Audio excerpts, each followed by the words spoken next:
Pod Costa, o podcast da Rádio Costa do Sol. Eu sou Fernanda Santana e hoje o Pod Costa vai mergulhar no mundo do cinema e do audiovisual. Estamos recebendo Igor Marinho, que é formado em cinema e audiovisual. Ele já participou de projetos de filmes curta e longa-metragem, como Treinando Pedro, Tempo de Curtição, Samurai Cowboy e Família Não Se Escolhe. Seja muito bem-vindo, Igor, ao Pod Costa. Obrigado, Fernanda. Obrigado para todo mundo que está assistindo também. É, acho que você comentou e tudo dos meus projetos, né? Cara, de longa eu ainda não participei de nada efetivamente. Só o projeto ainda. Tenho projetos assim de longa, tenho dois roteiros de longa-metragem que eu escrevi, mas que ainda não viraram nada. Talvez na próxima vez que eu vier eles já tenham virado alguma coisa. Mas como eu comentei com você, assim, eu tenho esses dois curtas que eu já fiz, todos os dois assim, gravando só com os meus primos, com a mão de obra gratuita deles, em Araruama. E acaba que o curta ele é muito assim uma ferramenta que a gente usa para poder se promover, né? Ele é um sample assim que a gente usa do nosso trabalho, do que a gente consegue saber, conseguindo executar de uma forma mais acessível. é, e acaba que esses longas foram projetos que eu escrevi também, mais nesse direcionamento de talvez mostrar meu trabalho, mostrar, escrever coisas assim que talvez não sejam coisas que eu gostaria de dirigir. Além de escrever, eu também dirijo, mas fazer algo mais comercial para alguém comprar e talvez isso ser uma primeira engrenagem assim que vai rodar. Igor, antes da gente entrar nos seus projetos dentro do audiovisual, eu queria saber que eu sei que antes de seguir por esse caminho, você trilhou também outro caminho, quase que foi meu colega, né? Jornalista. Eu queria que você contasse um pouco disso pra gente. Cara, assim, a minha primeira faculdade foi de jornalismo, antes de me formar em cinema. E é um pouco aquela coisa, assim, daquela dúvida adolescente que a gente cria, que eu tinha muito essa gana de, cara, eu quero sair de Araruama, quero conhecer o mundo. Acho que pessoas, a gente do interior, a gente tem muito isso de é, chega uma hora que a gente, pô, não, isso aqui não é suficiente para mim, eu tenho que ser maior. Aí nisso, assim, nessa coisa, eu fui estudar jornalismo em Portugal, na Universidade de Coimbra. E assim, cara, eu sempre quis fazer comunicação. Eu sempre enxerguei assim que, cara, isso aqui é o que eu me destaco, eu tenho facilidades assim que meus colegas não têm. Eu sempre fui um aluno mediano em matemática, química e tudo, mas eu sempre percebi que, cara, eu tenho uma facilidade de falar, de me comunicar, de me expressar, que outras pessoas parecem não ter. Às vezes eu não era tão bom em física, em química, mas eu sempre apresentei trabalhos e tudo de uma forma muito dinâmica. E isso eu sempre fui tendo um pouco esse insight que, tá, cara, talvez para mim seja melhor eu ir para uma carreira mais de comunicação. E na minha cabeça, um pouco, a única carreira possível com comunicação era jornalismo. Eu nunca nem sempre gostei de filmes, assim. Não era também essa criança, sei lá, Spielberg, que todo mundo bota. Ai, eu tinha uma câmera, eu fazia filme. Nunca fui disso, assim.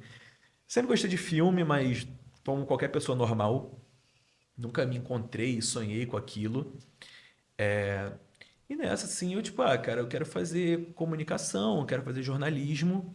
E aliando isso a um pouco a outros fatores, tipo essa gana, essa coisa, essa rebeldia juvenil que eu falei de, não, cara, eu sou maior do que Araruama, eu tenho que ir embora daqui, eu quero ganhar o mundo.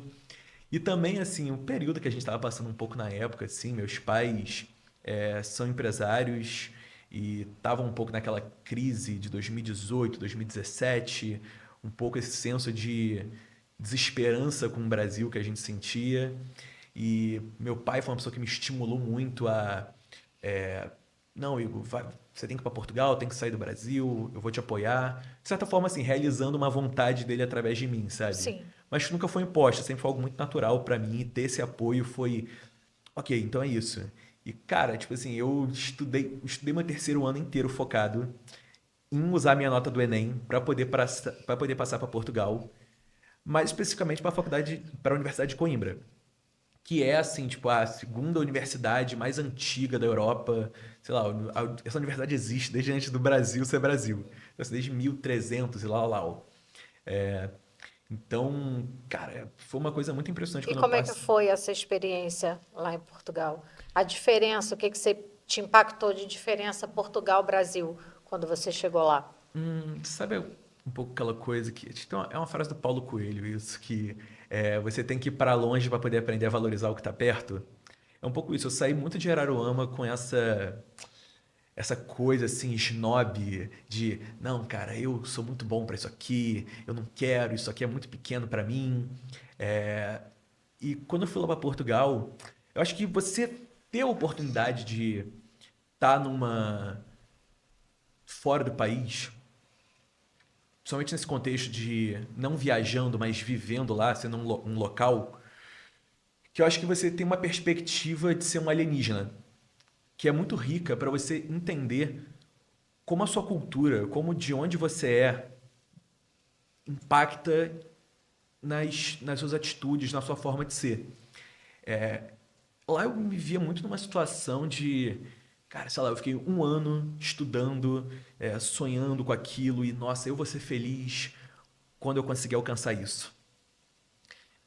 Cara, nossa, quando eu passei foi sensacional, assim, cara, eu passei em primeiro lugar do Brasil no meu curso, e foi assim, meu Deus, eu consegui, pela primeira vez na minha vida eu me senti realmente, sabe, caraca, pô, valorizado, eu tive uma autoestima de, cara, eu consigo, acho que eu sou capacitado, eu sou bom.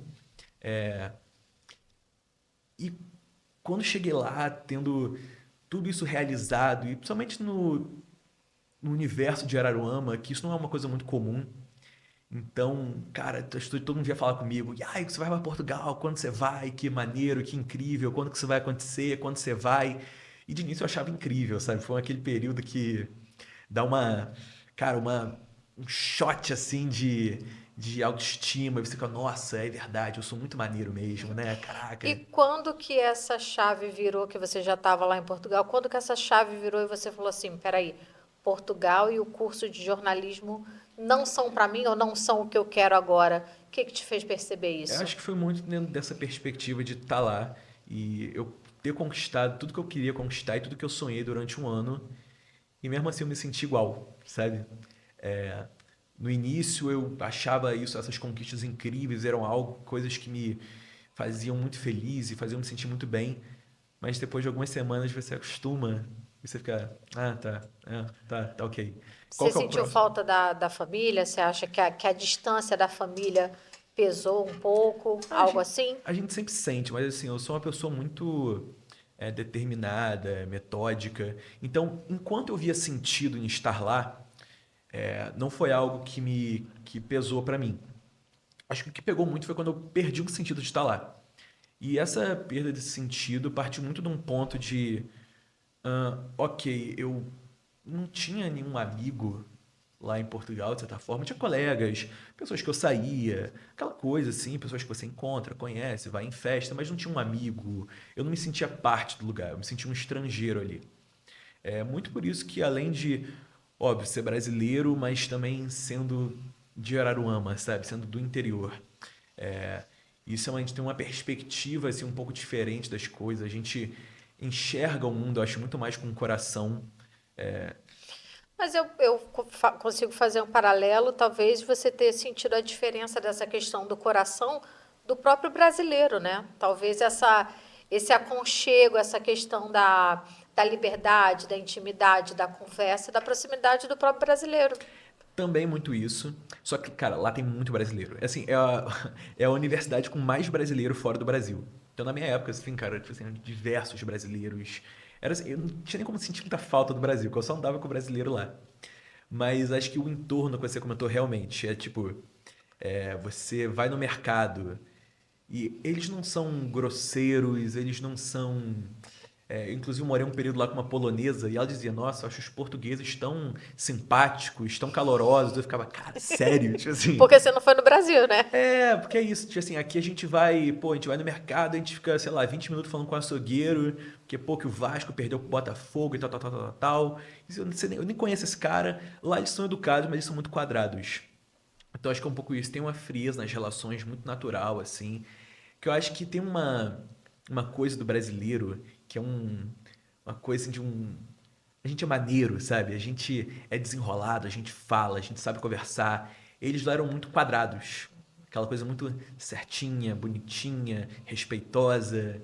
Um pouco diferente, assim, essa perspectiva. Igor, e quando você decidiu, não é para mim, e voltou para o Brasil, o que que te fez fazer essa nova escolha e falar assim, não, eu vou para o cinema e para o audiovisual? Como é que foi essa escolha? Cara, eu acho que uma coisa que foi uma mudança de paradigma na minha cabeça foi muito que lá pela primeira vez eu tive essa sensação do desencantamento, de conquistar algo que eu desejei muito durante muito tempo e me entediar com aquilo.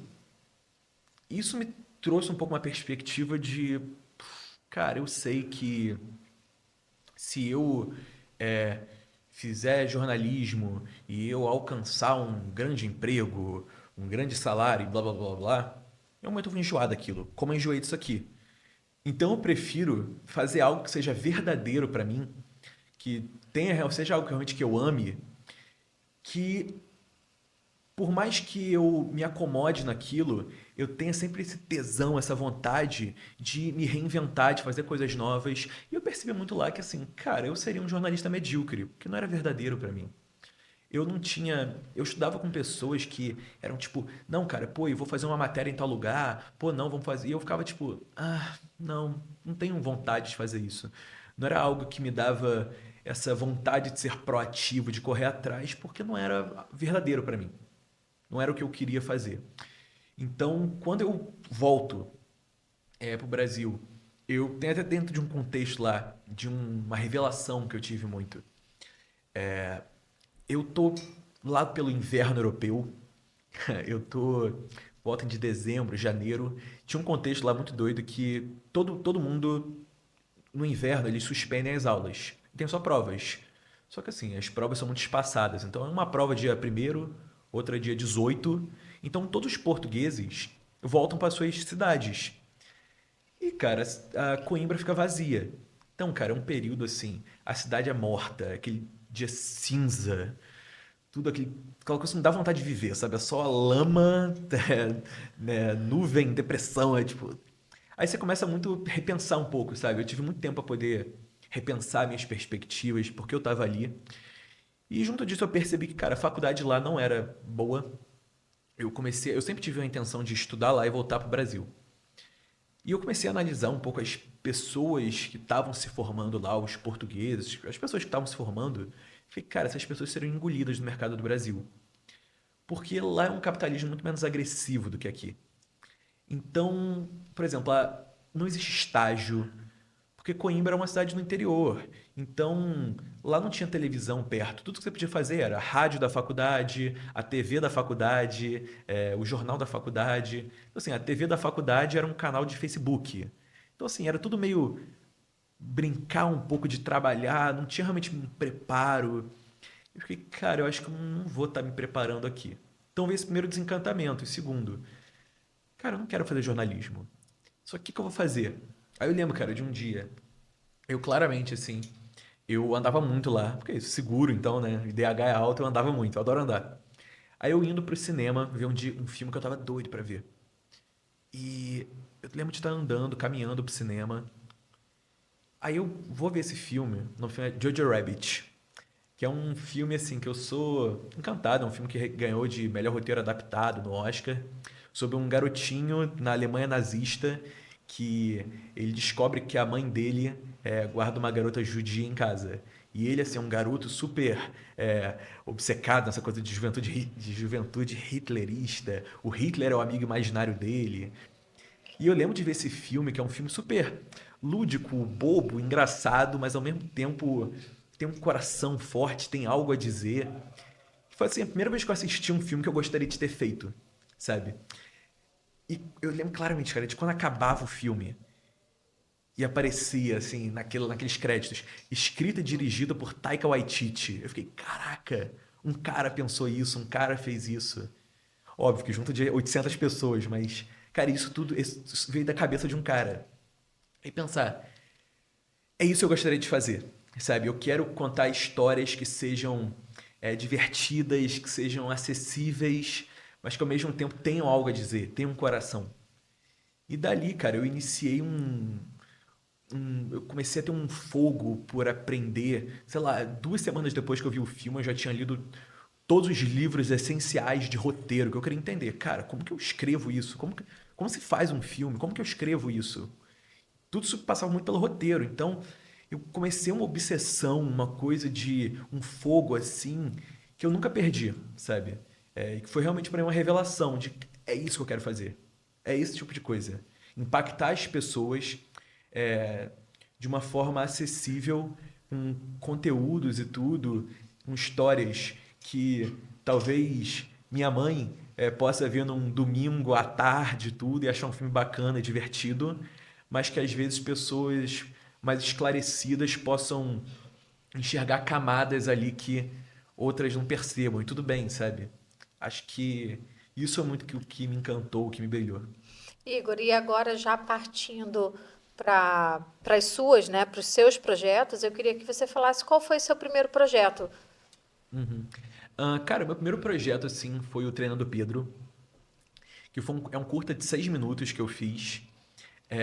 Dentro, assim, eu tava naquele período meio da faculdade, fiz metade da minha faculdade na pandemia, então eu tava num período me sentindo muito inútil, sabe? Assim, cara, beleza, eu estudo pra caramba, eu li todos esses livros, mas, sabe, eu sei fazer? Então veio muito assim dessa minha coisa de querer me provar que eu sabia fazer, que eu sabia tirar do papel todas as coisas que eu estudei. Então, assim, eu me inspirei muito assim no Robert Rodrigues, que é o diretor assim de Pequenos Espiões, Shark Boy Lava Girl, e ele é muito conhecido lá fora porque ele tem um livro muito famoso que ele explica o processo dele de como fazer um filme independente sem dinheiro nenhum. Porque ele surge assim para a indústria com um filme chamado El Mariachi, que é um filme que ele fez com US$ 7.000. Que, pra você ter uma noção, é uma coisa extremamente absurda. Sei lá, esse estúdio de podcast custa mais que US$ 7.000. E o cara fez um filme gravando no México, gravando sozinho. Ele era toda a equipe dele. E ele faz um livro relatando isso. E eu lembro de ler esse livro e ficar, cara, eu não preciso ter uma equipe, ter. Cara, eu consigo pegar as coisas que eu tenho acesso e fazer um filme com isso. Aí eu usei tudo que eu tinha a meu dispor para poder criar uma história. Usei meu celular, meus primos, bola de futebol, umas camisas de futebol, para poder criar essa história que fosse grande dentro dos limites físicos que eu impusesse a ela, que eu impusesse a ela. É, então, assim, é uma história sobre um garoto, o Pedro, que ele tem esse sonho de ser o melhor jogador de futebol do mundo. E que passa muito também por essa coisa de essa fantasia escapista, infantil, para poder fugir um pouco da. É um garoto que é excluído na escola e para ele o futebol é uma forma de se destacar, de ser visto. Então acho que esse filme, assim, ele, assim como o Samurai Cowboy, que foi o meu último curta, todos eles compartilham um pouco esse tema, que é uma coisa que eu percebo hoje como sendo muito comum para mim, que me cativa muito, que é esse embate entre fantasia e realidade, entre escapismo. Eu acho que é muito esse o direcionamento assim que eu tenho, assim, pelo menos por agora. E dentro das áreas, dentro da parte do cinema, dentro das áreas, o que que mexe mais com você? Roteiro, direção, edição? O que que você gosta mais de fazer? Qual parte do processo? Cara, assim, é muito doido porque eu sempre quis ser, cara, eu quero ser diretor de cinema. E meio que naturalmente eu me tornei roteirista porque, cara, eu não conhecia ninguém que fazia isso. Então, pra mim, assim, se eu quero fazer um filme, eu tenho que ter uma história. E eu vou escrever, sabe? Porque é isso. Se não eu, quem? Então, é, eu, assim, meu foco era grande. Eu quero ser diretor de cinema, mas eu acho que eu sou muito mais hoje roteirista do que diretor. Eu tenho uma noção, assim, bem geral de todas as áreas. Eu acho que isso é uma coisa, assim, de direção característica, que é assim, cara, eu não sei operar uma câmera, eu não sou bom captando som, é, eu não, eu não sou o cara que sabe fazer o figurino, que sabe construir o cenário, mas eu sei como usar essas coisas para poder contar uma história, sabe?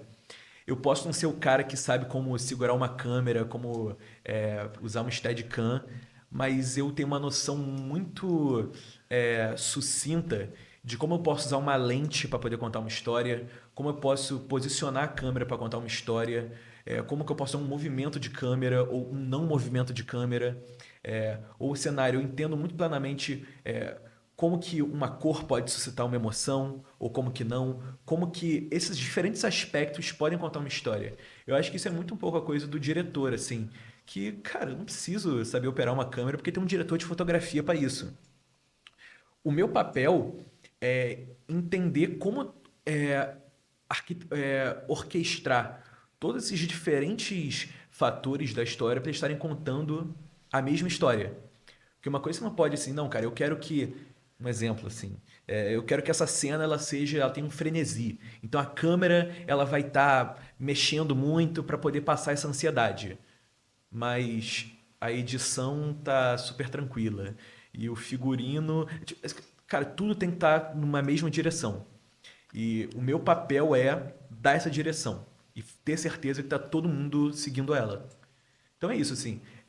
Direção para mim é algo muito natural, mas hoje, assim, acho que o roteiro é algo que é mais próximo para mim, é uma forma que eu estou usando de entrar no mercado, sabe? Porque o mercado de cinema acaba que é muito fechado, sabe? Mesmo tendo estudado no Rio, feito cinema no Rio, acho que é um mercado que é muito fechado, assim, a amigos de primos, de tios, sabe?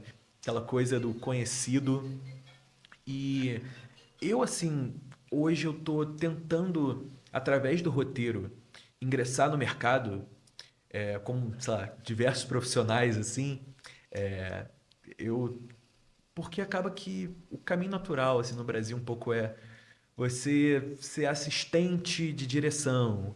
Aí você vai ficar, tipo, 10 15 anos trabalhando como assistente, até alguém te dar uma chance de dirigir. E, cara, é um caminho que eu, primeiro, não tenho essa pira com set de filmagem, sabe? É algo assim que, pra mim, o set de filmagem é um caminho pra eu poder chegar na sala de edição com o material que eu captei. Não é algo que me encanta muito. E também que, assim, é uma área um pouco subvalorizada, assistente de direção. E, cara, eu não quero ter que ficar 10 15 anos nisso pra talvez em algum momento. Então eu tento optar muito mais pelo caminho de me destacar no mercado, de construir um nome através do roteiro. Escrevendo peças assim, roteiros de longas que eu possa vender, que sejam comerciais, e a partir deles eu possa eventualmente ter a oportunidade de fazer algo meu, algo que faça sentido para mim.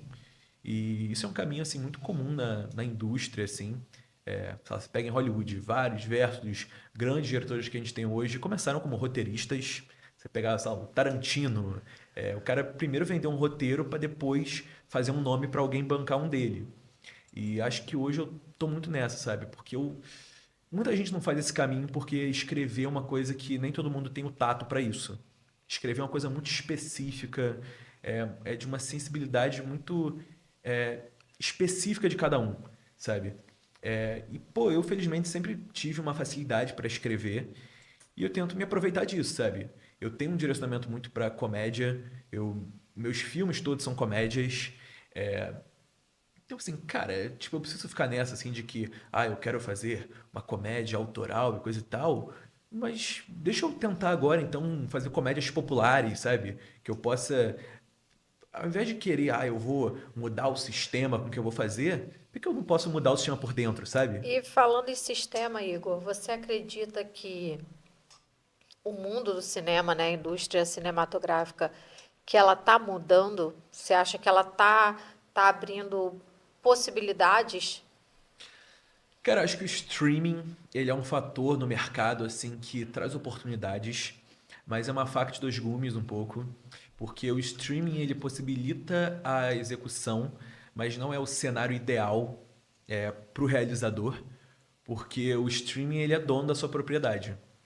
Então, assim, você é um funcionário do seu próprio filme. O streaming, você faz um filme para Netflix, para Prime Video, aquele filme não é seu. Diferente, óbvio, de um filme que vai para o cinema e coisa e tal, que é um filme da sua produtora, seu, a produtora, ela é uma funcionária, o diretor, o roteirista, ele é um funcionário do próprio filme. Então, assim, num caso como o Brasil, que a gente não tem uma indústria aquecida, sim, é positivo, sabe? O dinheiro rola, as coisas acontecem. Mas é um cenário que precisa de muita regulamentação. Que é isso, é um player estrangeiro que vem aqui, pega essa fatia de mercado, pega os profissionais daqui e é isso, sabe? O dinheiro não fica muito aqui. É um pouco isso, aquece a indústria, mas não é um cenário ideal. Além de que, óbvio, a gente está lidando com uma plataforma estrangeira que vai fazer coisas assim, às vezes é um gosto estrangeiro. Não são as nossas histórias, muitas vezes, ou são as nossas histórias de uma forma mais ampla. Porque, cara, o filme do Leandro Hassum, ele tem que passar no Brasil, mas tem que passar na Tailândia, nos Estados Unidos. Então tem um pouco esse fator. Você acha que acaba perdendo algumas características do Brasil, do público brasileiro, para poder se adequar? Tipo, é isso, você está fazendo para alguém, sabe? Você tá fazendo para Netflix. No cinema tem um pouco isso, que como no Brasil a gente não tem uma indústria cinematográfica muito estabelecida, então o cineasta brasileiro ele tem muita liberdade. Então o cara vai, faz acontecer e coisa e tal. Você estando trabalhando com streaming, você é aquela lógica mais hollywoodiana, assim, de que tipo, meu irmão, eu tô te dando dinheiro e eu quero resultado, eu quero isso. Igor, e com relação, por exemplo, aos editais de cultura, às leis de incentivo à cultura, você já participou de algum? Tem vontade de participar? Você acha positivo? Qual é a sua opinião? Ah, cara, que é positivo, óbvio, né? Que eu acho que tem muito essa perspectiva um pouco, muitas pessoas, assim, uma parcela da nossa sociedade, de que, pô, você tá dando edital de cultura e tudo, tá sustentando vagabundo, porque é um dinheiro que. Cara, e se for parar pra pensar, cara, é um pensamento que passa um pouco pelas pessoas que você consegue definir a função de um médico na sociedade. Você consegue definir a função de um jornalista na sociedade, a função de um engenheiro, sabe? Mas quando você para pra pensar a função de um cineasta, de um poeta, de um pintor, não é algo muito pragmático. Então, eu acho que assim, tem uma frase assim que eu acho que é do Ethan Hawke, eu não lembro exatamente de quem é, mas que o artista ele dá sentido à vida, sabe? É isso, tipo, o artista ele colore o mundo, ele faz a vida ter sentido. Você pode, assim, cara, no seu dia a dia, cara, você não pode não precisar de um filme e tudo e seguir sua vida sem isso. Mas quando você passa por um divórcio, quando você perde um filho, Sim, por quando você exemplo, e perde um a emprego. questão da pandemia, né? No período de pandemia, com as pessoas presas assim em casa, a cultura, a música, o teatro até de forma à distância, né? Mostrou muito a sua força, né? Mostrou a sua importância para poder manter até a saúde mental das pessoas. Então, assim, a gente sabe que a cultura, o entretenimento não tem só um papel do divertimento, tem o papel também na saúde mental das pessoas, nos jovens, no resgate dos jovens, a participação na cultura, em projetos. E um papel também de identidade cultural, sabe? Que assim, se a gente não contar nossas histórias, vão contar nossas histórias pra gente. E quem vai contar? Eu acho que é muito isso, assim, eu não sou muito extremista em relação a isso, que tem muita gente que vê como, tipo assim, um fator negativo a dominação de Hollywood nas salas de cinema brasileiras. Nas salas de cinema mundiais, como um todo, assim, né? Com exceção de territórios específicos. Mas que assim, cara, eu acho que é um pouco isso, tipo, o mundo é o que é, sabe? Nós somos historicamente um país colonizado. Outrora por Portugal, outrora por Inglaterra, agora pelos Estados Unidos, de forma cultural. Então, assim, é um pouco essa coisa assim desse soft power americano que é espalhado pra cá, que eu acho que assim, cara, se a gente não tiver filmes brasileiros, eu acho que se torna cada vez mais comum o brasileiro que quer ser americano, sabe? O brasileiro que não entende a própria raiz, que não valoriza de onde ele vem. E eu acho que uma coisa muito rica assim da gente poder contar nossas histórias é isso assim, realmente de a gente poder contar nossas histórias para os nossos. Mas ao mesmo tempo assim, eu acho que também o cinema brasileiro ele vive num estado um pouco à deriva, sabe? A gente teve um período aí, sei lá, no final dos anos 90, início dos anos 2000, que chama de a retomada do cinema brasileiro, que foi um período depois de a gente ficar, sei lá, tipo, oito anos sem ter filme brasileiro, durante aquela época ali do governo Collor e coisa e tal, a gente tem esse período de retomada com filmes assim marcantes, tipo Cidade de Deus, Central do Brasil, Lisbela e o Prisioneiro, filmes muito marcantes assim daquele período que mostram, cara, o cinema brasileiro voltou, sabe? Mas hoje o cinema brasileiro, eu acho que ele tá num estado assim um pouco à deriva, que eu acho que ele é um pouco 880. A gente tem um cinema brasileiro que é essas comédias mais amplas para um público amplo e você tem filmes assim de artista, filmes de autor, artista não, todo mundo é artista, mas filmes de autor que não chegam nesse público massificado. Então, assim, acho que eu lembro de na faculdade estudar um dado desse, na época, tipo, olhando os editais da Ancine, que assim, drama é o gênero que menos arrecada com bilheteria e é o que mais recebe dinheiro. Então, um pouco, tipo, cara, eu acho que a gente também, para poder fortalecer nossa indústria, a gente tem que pensar um pouco nessa meiuca. O que é essa meiuca? São os filmes que são de entretenimento, mas que ao mesmo tempo também tem algo a dizer, tem alguma autoria, que eu acho que isso é uma coisa rica, assim, que a gente não explora muito aqui, sabe? Esse filme médio, que se chama. Que é o filme que, é isso, ele é comercial, mas ao mesmo tempo também ele não é um caça-níquel.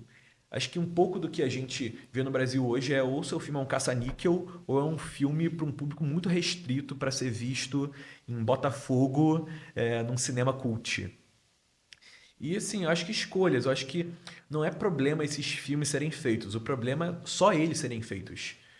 Que eu acho que é isso. Na faculdade de cinema mesmo, assim, tem uma noção muito snob um pouco do que é cinema, do que. Cara, você chegar na faculdade de cinema e falar que. Ah, eu gostei de, sei lá, de tal filme da Marvel. É uma coisa tipo. Como assim, cara? Por quê, sabe? É uma coisa meio. Pô, isso é uma porcaria, sabe? A gente aqui sabe o que é bom. E eu, cara, eu valorizo muito essas coisas, sabe?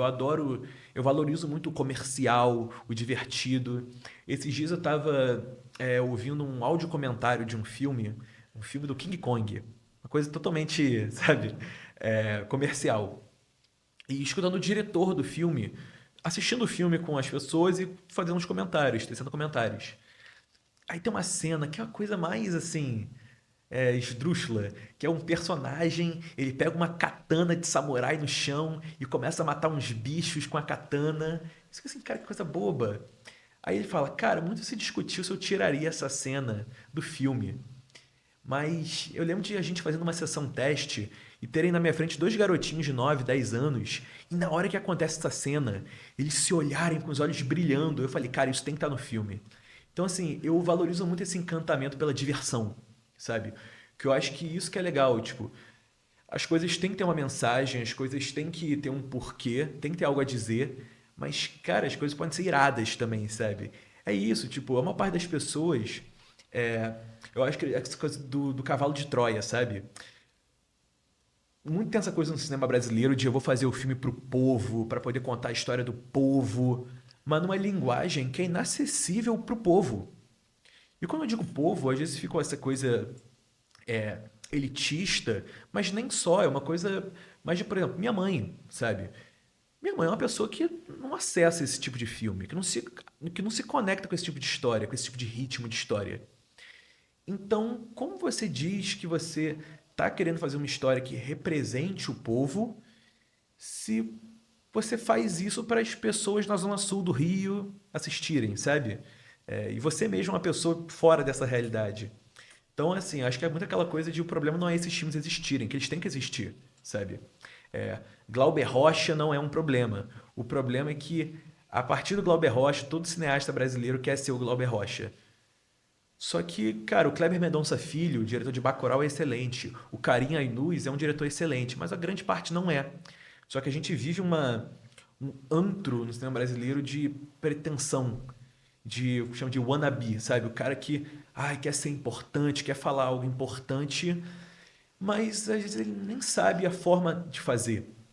Você imagina no cinema brasileiro esse tipo de realização básica, que assim, o argumento mais comum do cinema brasileiro não, eu quero fazer um filme que a cena inteira é filmada com a câmera na posição da televisão, só filmando a família conversando naquele ambiente, porque eu quero representar a crueza. E, pô, legal, mas todo mundo faz isso, sabe?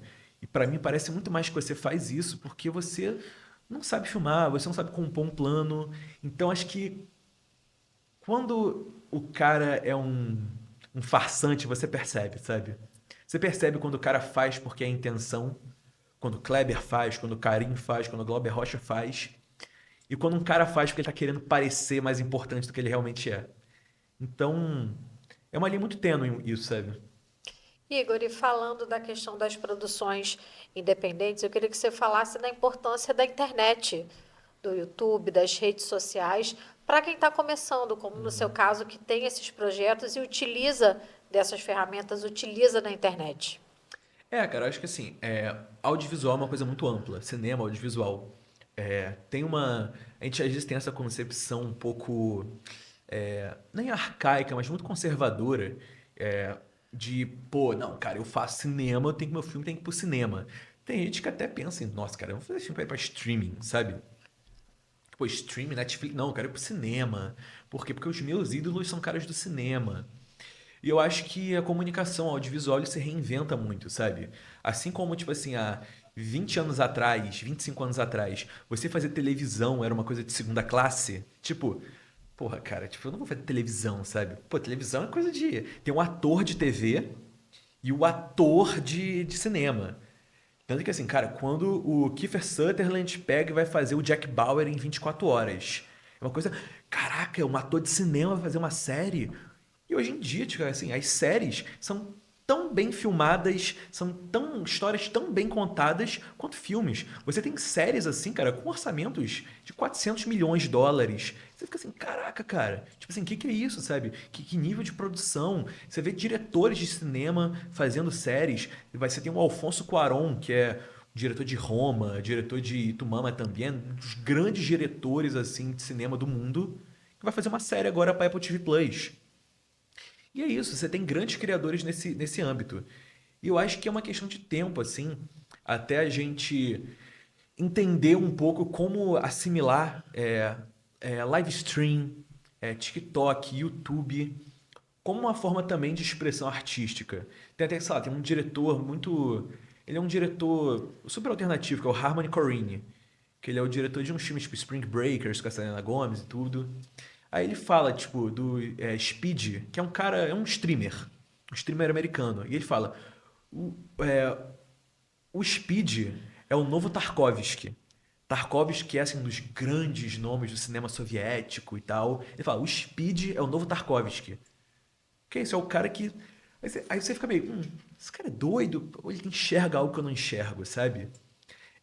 E eu acho que é um pouco isso. Eu acho que muita gente está atento a essa mudança e nunca se fechar. Porque assim, óbvio, divulgo meus filmes em Instagram, mas não faço eles pensando nisso, nessas plataformas. Mas sempre mantenho, assim, me mantenho antenado para as mudanças, para as referências. E, cara, em como eu posso usar esse conhecimento que eu tenho de cinema para fazer algo que as pessoas não fazem ainda nessa tendência de espontaneidade do TikTok? O TikTok, Instagram é isso, é uma pessoa que pega e faz. Como que eu posso usar o que eu sei para pensar, ou melhor, para repensar esse meio?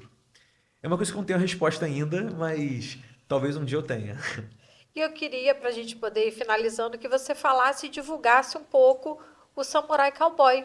Perfeito. Cara, Samurai Cowboy foi o meu curta de conclusão de curso.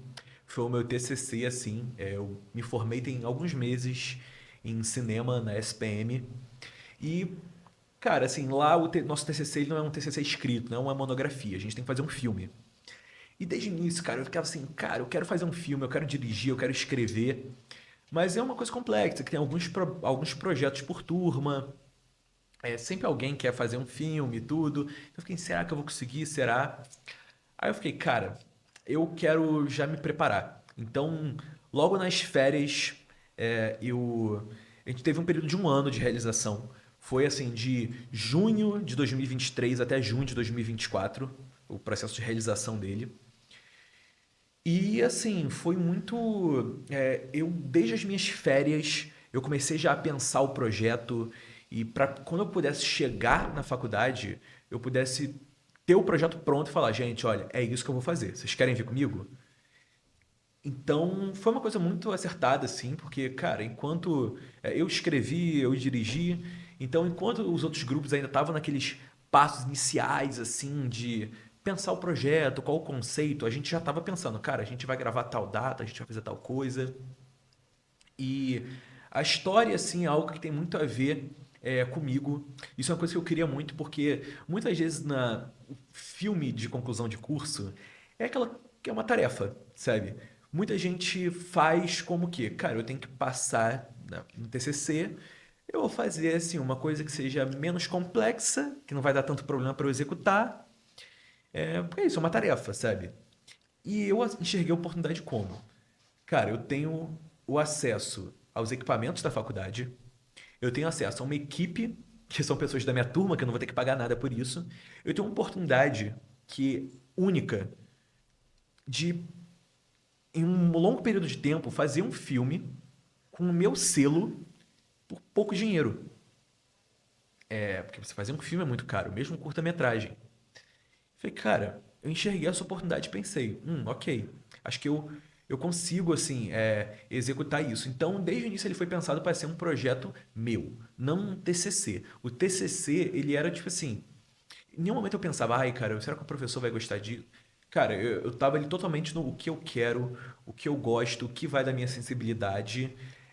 E também, assim, até o próprio filme, ele tem muito essa coisa do treinando Pedro também. Inclusive o samurai é o Pedro, que é o ator do outro filme. Todos os meus primos, de novo, eu reciclo todos os meus primos. Meus filmes são todos feitos assim em família, sabe? O Samurai Cowboy ele foi todo gravado num sítio da minha família, na fazendinha, quase inteiramente gravado lá. Todos os atores são meus primos ou amigos dos meus primos. Tanto você vai ver assim, os créditos, os sobrenomes, todos se repetem, isso que assim, não é coincidência, é todo mundo da minha família.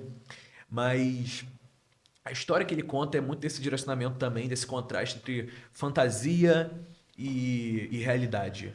Muito numa estética assim também que eu gosto de pensar assim na minha cabeça como uma fantasia feita à mão, sabe? Que é uma história lúdica, mas que ao mesmo tempo tem um pé forte na realidade. Então é uma história de um garoto, um menino obcecado por samurais, e que usa essa obsessão dele por samurais como uma forma de fugir de uma realidade dele que não é uma realidade legal. É um garoto excluído na escola, é um garoto negligenciado pelo pai. E dentro daquele contexto da pré-adolescência, dos 12 para 13 anos, que seus colegas não se ligam mais de brincar, não ligam mais para desenho.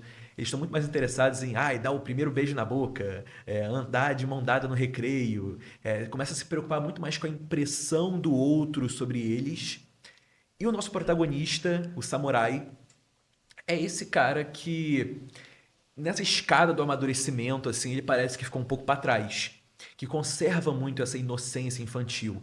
E isso é muito personificado assim isso é muito representado nessa obsessão dele por samurais. E o filme, assim, todo o mote é que ele tem uma fortaleza, que é um cantinho dele, assim, é um lugar onde a imaginação dele ganha vida. E, em um momento, essa fortaleza é tomada por um garoto misterioso vestido de cowboy. E o filme é sobre o samurai criando na figura do algoz, nesse cowboy, mas percebendo com o tempo que eles têm muito mais em comum.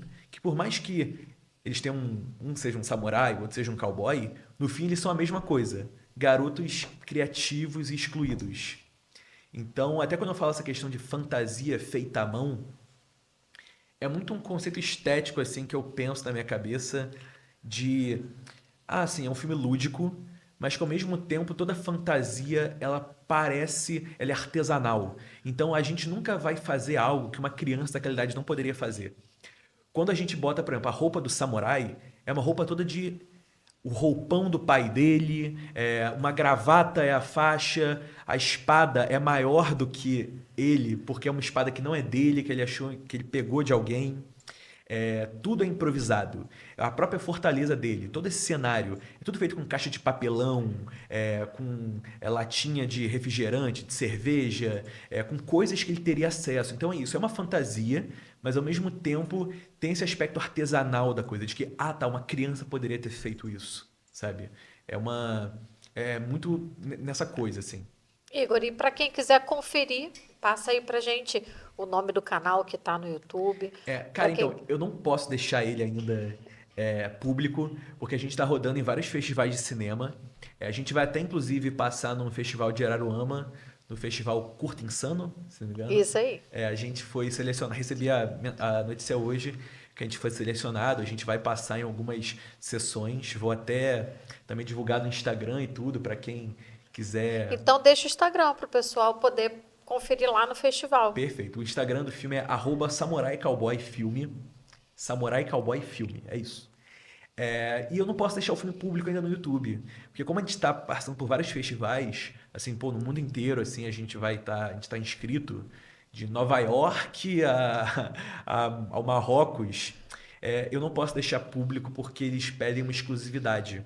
Então é tipo, cara, se o seu filme tá no Instagram, tá no YouTube, por que você vai passar aqui? Então, mas se você quiser até colocar um QR Code em algum lugar aqui da tela, eu te passei um link para as pessoas que quiserem escanear o Então QR tá bom. Code Vamos e colocar deixar então. acessível para elas assistirem. Mas é Pode só no deixar. segredo, não pode contar para ninguém. Igor, um prazer te conhecer a sua história e só torcer. Pode deixar que o Podcosta está torcendo aí para todos esses festivais, o curta ser bastante sucesso e tenho certeza do seu futuro brilhante. Obrigado, Muito Fernanda. prazer te conhecer. E esse é o objetivo do Podcosta. A gente sempre recebe talentos da região dos lagos para a gente falar de cultura, de entretenimento. E é isso, ser uma vitrine para a cultura na nossa região. Agradecer aos nossos patrocinadores, Angelus Home Center, tudo que a sua casa merece, lojas em Cabo Frio, Búzios, Rasa e Unamar, e a Prolagos, nossa natureza movimenta a vida. Igor, eu quero que você deixe uma mensagem para quem está pensando, que quer entrar nessa área também, do cinema e do audiovisual. Cara, a mensagem é basicamente faça, sabe? Faça acontecer, cara. Acaba que a gente é muito. Fica às vezes nessas áreas mais subjetivas, mais artísticas, a gente fica com muita coisa na nossa cabeça e buscando, será que eu faço quando eu faço, esperando a situação ideal. E, cara, não existe situação ideal, não existe. Então, faça, acredite, se desenvolva, mas também não deixe para fazer só quando se desenvolver, vá se desenvolvendo no caminho. Tá certo, parabéns. E até o próximo episódio do Podcosta. Toda sexta-feira, meio-dia, tem episódio novo. Até o próximo.